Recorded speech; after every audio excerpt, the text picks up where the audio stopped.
กราบทักทายสบายดีและสวัสดีครับพ่อแม่พี่น้องยินดีต้อนรับเข้าสู่ซองคำแพงบ่าวเราเนื้ออีกคือเก่าคือเดิมพี่น้องก็ถือว่ามื้อนี้เนาะสิพาพี่น้อง FC เฮาไปหาหน่อไม้เนาะพี่น้องเพราะว่าช่วงนี้เฮาก็บ่ได้ให้พี่น้อง FC เฮาได้เบิ่งการทำมาหากินถือว่าดนสมควรเนาะพี่น้องส่วนหลายก็มีแต่ได้ให้พี่น้อง FC เฮาได้เบิ่งแต่ให้แต่ส่วนเนาะพี่น้อง FC เฮาก็สิได้เบื่อแล้วเนาะก็สิให้พี่น้อง FC เฮาไปหาหน่อไม้นำกันเลยเนาะพี่น้องมันสิมีบ่เนาะหรือว่าบ่มีไปเบิ่งนำกันเลยพี่น้องไปตอนนี้เนาะพี่น้องเฮาก็ได้เดินทางมาอยู่ในป่าแล้วเนาะพี่น้องป่าที่ว่าเฮาสิไปหาหน่อเนาะไปหาหน่อไม้มาเฮ็ดกินเนาะว่ามันสิมีบ่เนาะหรือว่ามันบ่มีเดี๋ยวนี้เนาะพี่น้องเฮาก็ได้เข้าไปอยู่ในป่าแล้วเนาะสังเกตเบิ่งว่าป้าหน่อไม้ออกบักหลายๆเลยพี่น้องเดียวเอาสิให้พี่น้อง FC เฮาได้เบิ่งแม่นแต่หน่อใหญ่ๆบักใหญ่อวบๆน่าจะแซ่บสมควรพี่น้องเบิ่งนำกันเลยนี่พี่น้องต้นนี้ก็ป้าบักใหญ่ๆจนสูงแล้วเนาะเพราะว่าเฮาบ่ได้ไปดนบ่ทันได้เอามันจนสูงแล้วเนาะแต่ว่าเฮาก็สิได้ฮักไปหั่นแหละพี่น้องต้นใหญ่ๆงามๆ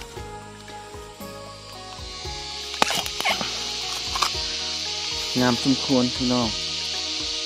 เขายังเห็นอยู่ในกอไผ่เนาะพี่น้อง2-3 ดวงเนาะ2 ดวงไม่แต่ดวงงามๆใหญ่ๆนะเดี๋ยวเขาสิเอาแวกเนาะไปขุดเอานี่ใหญ่ๆงามขาวๆเลยพี่น้อง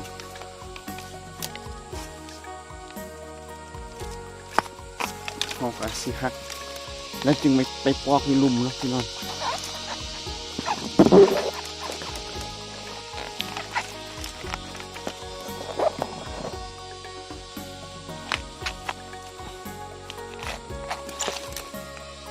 ว้าถูกความใหญ่ความงามเลยพี่น้องพี่น้องหลังจากที่ว่าเขาเอาอยู่ในซุ่มอยู่ลุ่มพันแล้วเนาะเขาก็ได้ย่างขึ้นเมื่อถึงกับยังพออีกคือเก่าพี่น้องต้นอันนี้แหละเป็นนอกกำลังขึ้นงามอยู่เนาะเขาก็สิเอาแหวกเขางัดเอาเนาะบ่ได้เนาะพี่น้องเดี๋ยวเขาสิเอาแหวกเขาไปซับใส่เนาะ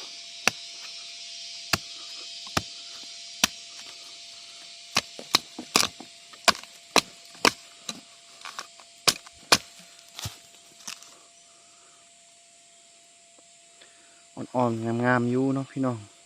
อยู่ในฮันกามีดวงนึงเนาะพี่น้อง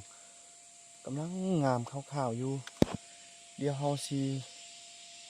เก็บเอาเลยเนาะพี่น้องมาฮอดอยู่ในจุดนี้เนาะพี่น้องก็ยังเห็นอีกดวงหนึ่งกำลังงามอยู่เนาะพี่น้องนี่ขาวๆงามๆอยู่พี่น้อง FC เฮาเด้เนาะเคยกินแบบนี้คือกันบ่เนาะพี่น้องก็อย่าลืมกดไลค์กดแชร์คอมเมนต์นำกันอยู่ในซองเฮาเด้อพี่น้องเฮาก็สิจับฮักเลยแหละ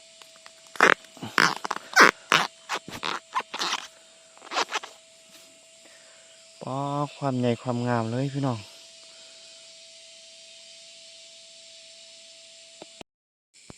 เอาเนาะพี่น้องเฮาก็ได้ย่างมาซอกก็ได้หลายสมควรแล้วเนาะแต่ว่าเฮาก็สิพยายามซอกต่อไปเนาะให้มันพอกินเนาะว่าบ่ได้กินโดนแล้วเนาะแม่พี่น้องตอนนี้เฮาก็ได้เห็นแล้วดวงหนึ่งเดี๋ยวสิให้พี่น้องเฮาเบิ่งเนาะนี่พี่น้องมันขึ้นมันเริ่มมันสูงแล้วเนาะพี่น้องแต่เฮาก็ยังสิเอาอยู่เนาะเพราะมันยังอ่อนอยู่ถึงว่ามันจะสูงแต่ว่ามันก็ยังอ่อนกินได้เนาะสามารถกินได้อยู่เนาะเฮาก็สิหักเอา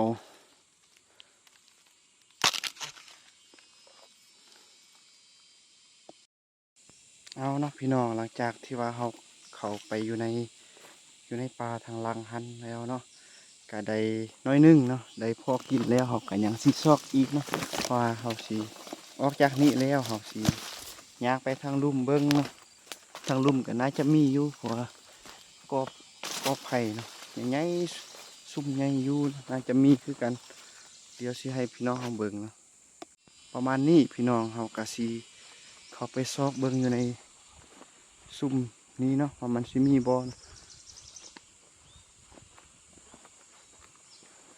เฮาก็สิบุเข้าอยู่บ่อนนี้เนาะเพื่อไปหาหน่อไม้เนาะ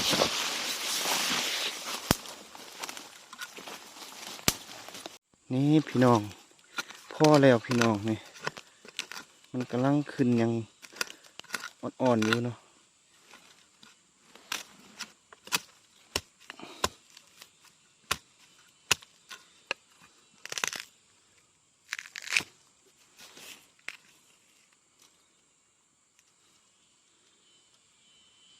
งามๆอยู่เดี๋ยวอยู่ถึงหันกาเห็นดวงหนึงเนาะพี่น้องแต่ว่ามันลำบากเนาะเฮากาที่จำเป็นใดเข้าไปเอาอยู่เนาะเพราะมันมีซ่องดวงมันแต่ดวงใหญ่ๆงามๆเลย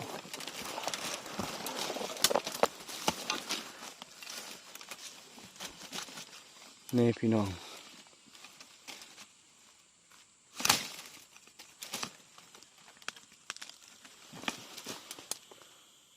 อยู่นี่เนาะพี่น้องก็มีอันนี้ดวงหนึ่งแล้วก็อันนี้ดวงหนึ่งเนาะแล้วอยู่ในหันอีกดวงหนึ่งเนาะเฮาก็สิเอาทั้ง3ดวงเลยก็น่าสิพอแล้วเนาะมื้อหน้าจังมาเอาใหม่เนาะ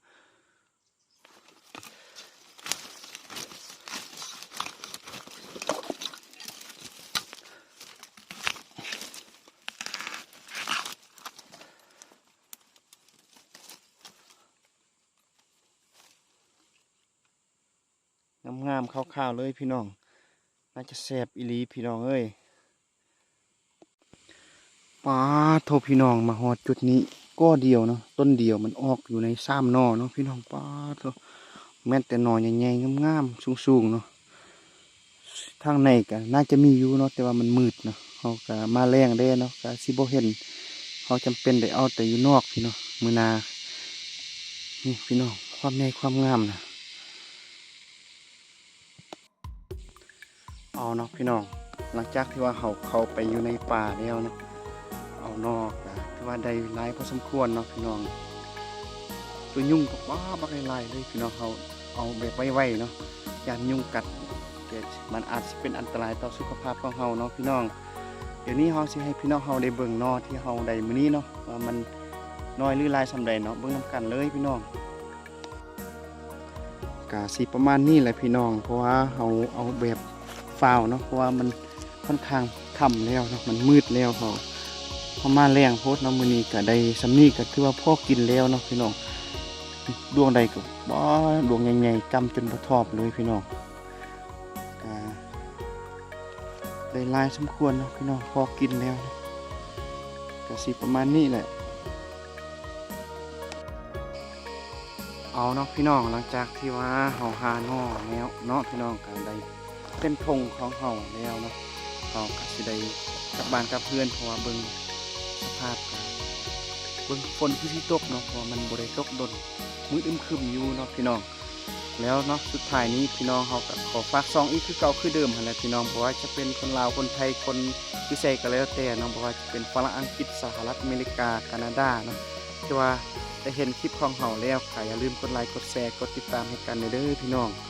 เพื่อเป็นกำลังใจในการเฮ็ดคลิปต่อๆไปหั่นแหละพี่น้องพบกันใหม่อยู่ในคลิปหน้าเนาะสำหรับคลิปนี้ก็ขอปิดคลิปเท่านี้เนาะพบกันใหม่โอกาสหน้าสำหรับมื้อนี้ขอกล่าวคำว่าสบายดี